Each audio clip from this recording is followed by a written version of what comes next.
Good morning students, welcome to BMT YouTube channel. BBA final year student entrepreneurship में जो आज हम subject concept को डिस्कस कर रहे हैं, जैसे कि आप स्लाइड पे भी देख रहे होंगे, आइडिया से बेसिकली मेरा मतलब है कि आज का जो टॉपिक रहेगा searching for business idea.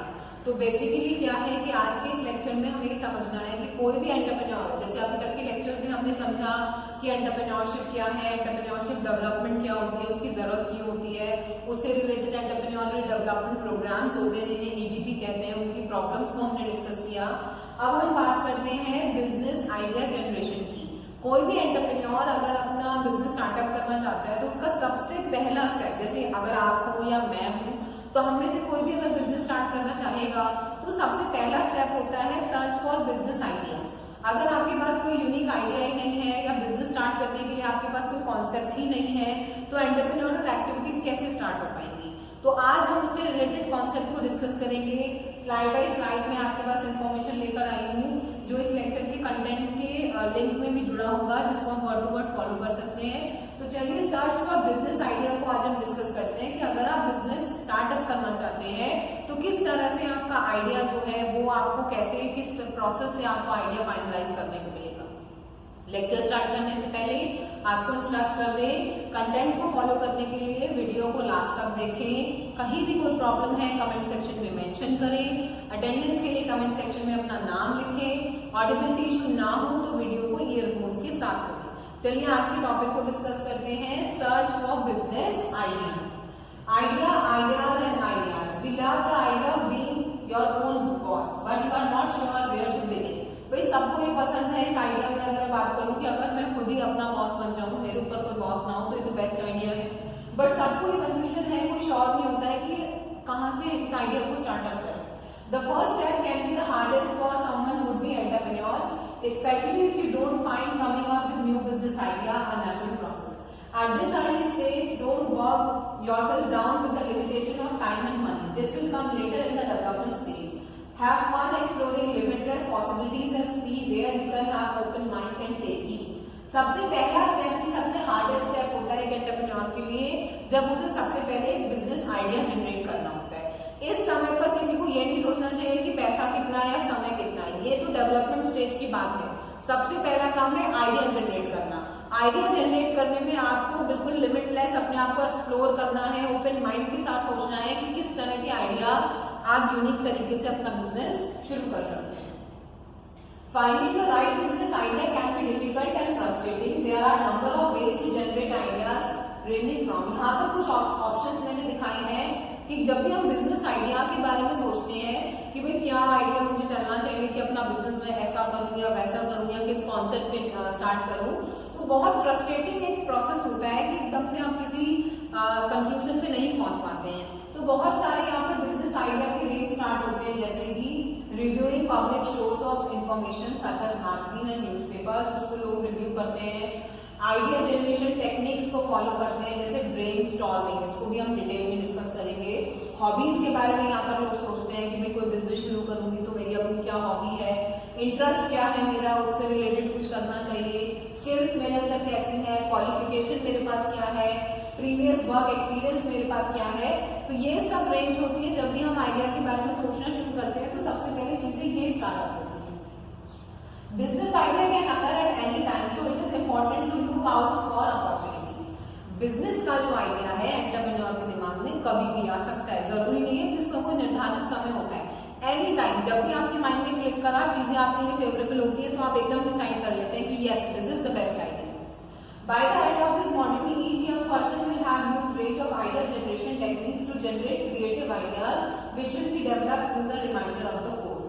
By end of the module का मतलब है जब आप एंटरप्रेन्योरल का जो सब्जेक्ट है इसको पूरी तरह से समझ लेंगे तो इस पॉइंट ऑफ व्यू से ये कोशिश की जा रही है कि आप आइडिया जनरेट करने का जो मॉड्यूल से स्टार्ट करके इसको डेवलपमेंट स्टेज तक ले जा सकते हैं।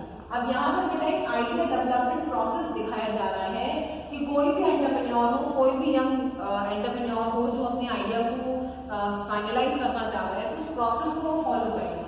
आइडिया जनरेशन, उसके बाद स्क्रीनिंग होती है, developing, research, testing and launch. ऐसा नहीं है कि आइडिया आ गया और एकदम से आपने बिजनेस शुरू कर दिया, नो, ये अपने आप में एक स्टेप बाय स्टेप प्रोसेस होता है।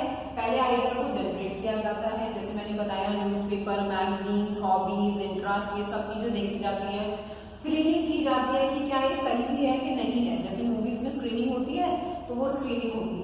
डेवलपिंग होगा कि उसको बेटर किया जाएगा, आइडिया को रिसर्च किया जाएगा, उससे रिलेटेड इंफॉर्मेशन को इकट्ठी किया जाता है। टेस्टिंग होती है और उसके बाद उसको लॉन्च करते हैं।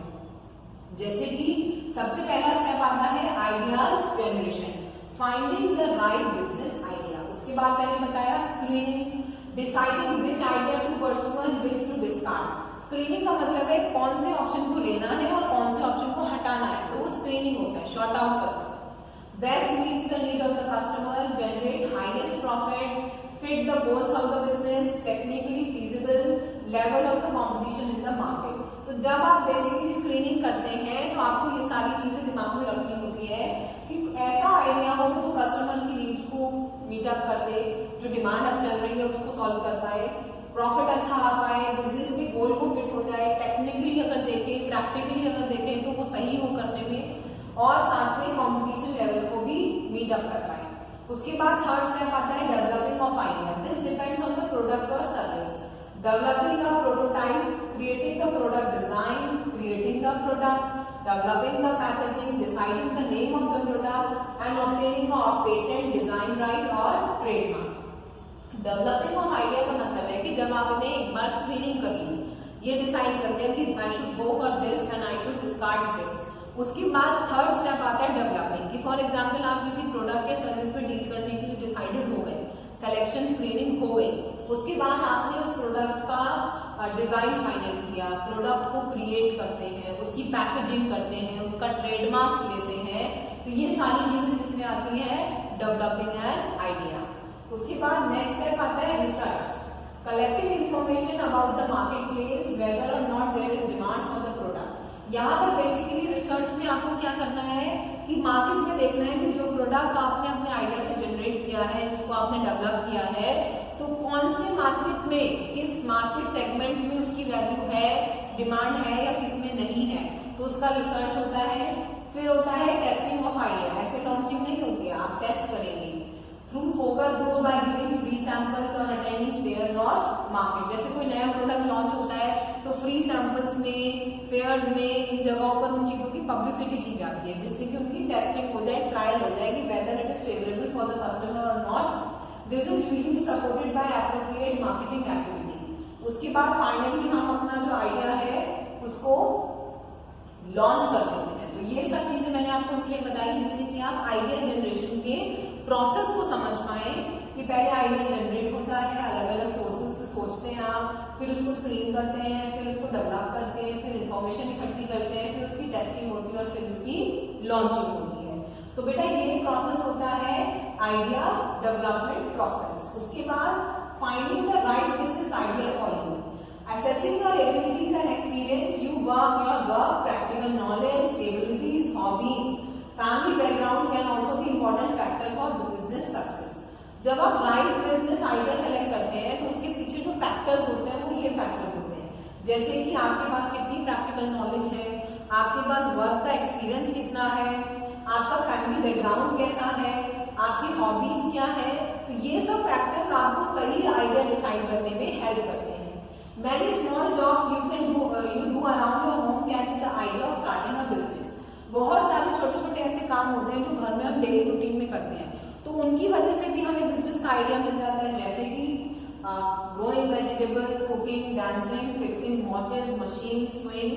तो ये सब नॉर्मल चीजें होती है। कोई कुकिंग कर रहा है, वेजिटेबल्स को हम ग्रो अप कर रहे हैं, डांसिंग कर रहे हैं, या फिर मशीन्स को घर में कुछ टूट फूट हो जाती है तो हम लोग उसको खुद ही फिक्स अप कर देते हैं। तो यहीं से तो लोगों को आइडिया आता है कि भाई किसी ने अपने घर में वेजिटेबल्स को ग्रो अप किया, उसके दिमाग में आइडिया आया कि I should go it sell it commercially, तो वो आपका उसका एक बिजनेस आइडिया हो गया। Telling stories, drawing pictures, listening music, baking cakes, all the hobbies can be turn into business ideas. कोई भी आपकी हॉबी जिसमें आप स्पेशलाइज्ड हैं, केपेबल हैं, जिसकी आपके पास प्रॉपर नॉलेज है और जिसमें आजकल के लोगों का इंटरेस्ट भी है, तो वो कोई भी एक चीज आपके आइडिया जनरेशन का सोर्स हो सकती है। Finding the right business idea is crucial. The right business idea is one which is viable, sustainable, suited to the business owner. ये आपको बहुत इंपॉर्टेंट तरीके से बेटा इन तीनों फैक्टर्स पे ध्यान देना है कि वही बिजनेस आइडिया को सेलेक्ट करना बहुत क्रूशियल है। बहुत कॉम्प्लेक्स होता है, एकदम से आइडिया नहीं मिलता है कि भाई हाँ ये कर लो या ऐसा कर लो। ऐसा होता तो कितने बिजनेस शुरू हो जाते और फ्लॉप क्यों होते हैं बिजनेस, क्योंकि राइट आइडिया उनके पास नहीं होता है या कॉन्सेप्ट सही नहीं होता है। तो आपका जो सही बिजनेस आइडिया है वो वायबल होना चाहिए, सस्टेनेबल होना चाहिए, एक या 2 दिन के लिए नहीं, सस्टेनेबल लॉन्ग टर्म, आप भी उससे अच्छा कमा पाए और आने वाली जनरेशन भी उसका फायदा उठा पाए। और the third thing is it should suit to the business owner. आपकी प्रैक्टिकल नॉलेज, आपकी इंटरेस्ट, आपकी हॉबी, आपकी कैपेबिलिटीज को वो मैच करे, आपको सूट करे।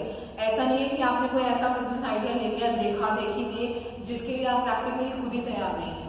तो बेसिकली आइडिया ढूंढना कॉम्प्लेक्स है, मगर उसके साथ साथ ये भी उतना इम्पोर्टेंट है कि आपका आइडिया वायबल हो, आपको सूट करे और सस्टेनेबल हो। इसके बाद finding the right business idea for you में कुछ क्वेश्चंस होते हैं। जब भी हम अपने बिजनेस आइडिया को सर्च अप करते हैं तो हमारे दिमाग में अलग अलग तरीके के क्वेश्चन चलते हैं जो हमें बेसिकली डिसाइड करने में हेल्प करते हैं कि I should go for this idea और not go for this. What are the advantage and disadvantage of starting a business? Is there a need or demand for my product or service? भाई सबसे पहले तो business start करने का फायदा क्या है, मैं उससे कुछ अर्न भी कर पाऊंगा या मैं उसमें इन्वॉल्व होने का मेरा रीजन क्या है, क्या एडवांटेज है और क्या नुकसान रहेंगे। दूसरा रहता है इज देयर अ नीड और डिमांड फॉर द प्रोडक्ट, जो मैं प्रोडक्ट सर्विस लॉन्च करने जा रहा हूँ क्या उसकी डिमांड है। Next is I am passionate about my idea, जबरदस्ती तो मैं उस चीज को नहीं कर रहा हूँ, क्या मेरे अंदर इतना पैशन है कि मैं उस आइडिया को बेसिकली लॉन्च कर पाऊंगा। Have I necessary skill and expertise to make it happen, क्या मेरे पास उतनी स्किल है, एक्सपर्टाइज है कि I can make that happen. What resources do I need to start the business, ये भी लोगों के दिमाग में आता है। आर देयर एनी कॉम्पिटिटर्स, जो मैं आइडिया के साथ लॉन्च करूंगा अपना बिजनेस, क्या उसके कॉम्पिटिटर्स हैं, उनके बारे में भी सोचना है। इज इट फाइनेंशियली वाइबल, क्या ये फाइनेंशियली वाइबल है, प्रैक्टिकल है, क्या मैं उसके फंड्स अरेंज कर पाऊंगा या मैं मुझे इतना अच्छा रिटर्न मिल पाएगा। Can I put a realistic plan in place to start my business, जो मेरा ये रियलिस्टिक प्लान है जो मेरे दिमाग में चल रहा है उसको मैं रियलिटी में कन्वर्ट कर भी पाऊंगा कि नहीं कर पाऊंगा। तो इस तरह के सवाल लोगों के दिमाग में होते हैं जब वो आइडिया के लिए सर्च करते हैं। ठीक है, the mysterious art of idea generation, idea generation or the art of generating applicable idea is the activity most frequently associated with creative thinking. There are numbers of methods and tools that can be used for fuel innovation and creating in order to help individual to idea generate process.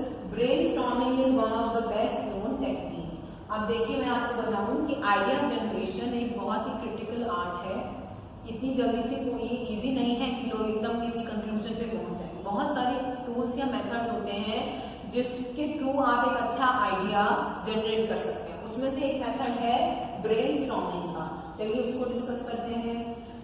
सबसे पहले कुछ sources मैं आपको बताऊंगी, जैसे कि TV, media, internet. इसके जरिए लोगों को क्या होता है, आइडिया जनरेट करने का एक सोर्स मिलता है, जैसे कि वेबसाइट्स को देखना, ब्लॉग्स को देखना, सोशल मीडिया, इंस्टाग्राम वगैरह को लोग फॉलो करते हैं, रिसर्च करना इंटरनेट पर, इन्वेंशन वेबसाइट्स को फॉलो करना, केस स्टडीज को पढ़ना। तो ये तो एक अपने आप में सोर्स है जिससे आप आइडिया जनरेट कर सकते हैं। Brainstorming is also very important. अब ब्रेनस्टॉर्मिंग जो है उसको हम डिस्कस करते हैं। What is brainstorming? Brainstorming encourages people to come up with the thoughts and ideas that can at first seem a bit crazy. Some of these ideas can be crafted and original, create solution to a problem, while other can spark even more ideas. This helps the people get unstuck by jolting them out of their normal way of thinking. Brainstorming को अगर मैं आपको simple शब्दों में समझाऊं तो बच्चों उसका मतलब होता है when we think out of the box, अपने दिमाग से बाहर निकल के जब हम कोई चीज सोचने की कोशिश करते हैं तो उसमें दो चीजें होती हैं। कुछ आइडियाज ऐसे निकल के आते हैं जो हमें कहां से कहां ले जाएंगे, कुछ आइडियाज ऐसे निकल के आते हैं जो आइडियाज हमने सोचे भी नहीं होंगे, वो भी हमें कई बार सोचने के समय पर ध्यान आ जाते हैं। तो ऐसे प्रोसेस ऑफ थिंकिंग को, ऐसे प्रोसेस ऑफ आइडिया जनरेशन को ब्रेनस्टॉर्मिंग कहा जाता है। When an individual think out of the box, जो चीजें नॉर्मली हम कर रहे हैं, मतलब वेयर वी थिंक एबनॉर्मली, इसको अगर सिंपली बोले कि जब हम चीजों को नॉर्मली लेकर नहीं, मतलब आउट ऑफ द बॉक्स सोच रहे हैं, जो नॉर्मली हम सोचते हैं वो तो भाई सबको ही पता रहता है, कुछ हटके कुछ अलग। भाई एंटरप्रेन्योर बार बार इस चीज की उसके अंदर कैपेबिलिटी होती है, उसके अंदर एक गॉड गिफ्ट होता है कि जो नॉर्मल लोग कर रहे हैं, जो नॉर्मल लोग सोच रहे हैं, उससे कुछ अलग वो सोचता है, इसलिए तो वो एंटरप्रेन्योर नॉर्मल इंडिविजुअल से अलग है। तो brainstorming is something when we think out of the box, जिसमें ऐसे आइडियाज निकल के आते हैं जो हमने कभी सोचे भी नहीं है, और उनमें से भी हमें कुछ ऐसे ऑप्शंस मिल जाते हैं जिनके जो अपने आप में हमारे लिए एक बेनिफिट, एक अपॉर्चुनिटी साबित होती है। तो बेटा ये कुछ तरीके हैं जिसके थ्रू आप बेसिकली आइडिया जनरेट कर सकते हैं। अलग अलग सोर्सेज होते हैं, ब्रेनस्टॉर्मिंग, विजनिंग, और इसके अलावा अदर है जैसे ऑब्जर्वेशन करना, हॉलीडेज और ट्रैवल पे चले जाते हैं लोग, स्किल्स और एक्सपीरियंसेस को यूज करते हैं, मैंने बताया हॉबीज को अपना, फ्रेंचाइजीज से मिलते हैं, मीटिंग्स, सॉल्यूशंस, टेक्नोलॉजी, बहुत सारी चीजें की जाती हैं, बट उनमें से जो सबसे ज्यादा कामयाब रहते हैं ब्रेनस्टॉर्मिंग होती है, जिसमें जब आप सोचते हैं नॉर्मल नजरिए से अलग हट के सोचते हैं, उसे हम क्या कहते हैं, ब्रेनस्टॉर्मिंग। तो बेसिकली आइडिया जनरेशन या searching for idea, I hope आप इस कॉन्सेप्ट को इजीली समझ पाए होंगे। इस वीडियो लेक्चर के साथ मैं ये कंटेंट जो है लिंक में अटैच करूंगी, जिससे कि आप इन्हें वर्ड टू वर्ड फॉलो कर सके। कहीं भी कोई प्रॉब्लम है तो आप लेक्चर के कमेंट सेक्शन में मेंशन कर सकते हैं। अब हम स्टार्ट कर चुके हैं एंटरप्रेन्योरल के आइडिया सर्च से। अब देखिए, आज हमने डिस्कस किया कि आइडिया को कैसे सर्च किया जाता है, कैसे एक बेस्ट आइडिया बिजनेस के लिए मिल सकता है वो। उसके बाद अब आगे क्या होगा नेक्स्ट लेक्चर में हम डिस्कस करेंगे, तभी तो भाई आप अपनी एंटरप्राइज को सेटअप कर पाएंगे जब आपको स्टेप बाय स्टेप चीजें क्लियर हो। एनीबॉडी कैन बी एंटरप्रेन्योर, सिर्फ उसके अंदर वो कैपेबिलिटी, वो स्किल होना चाहिए, उसका विजन करेक्ट होना चाहिए। तो वो सब चीजें हम इस लेक्चर में समझने की कोशिश करेंगे इस सब्जेक्ट के जरिए। तो आई होप आप चीजों को क्लियरली समझ पा रहे हैं। कहीं भी कोई प्रॉब्लम हो, do mention in the comment section. Thank you so much.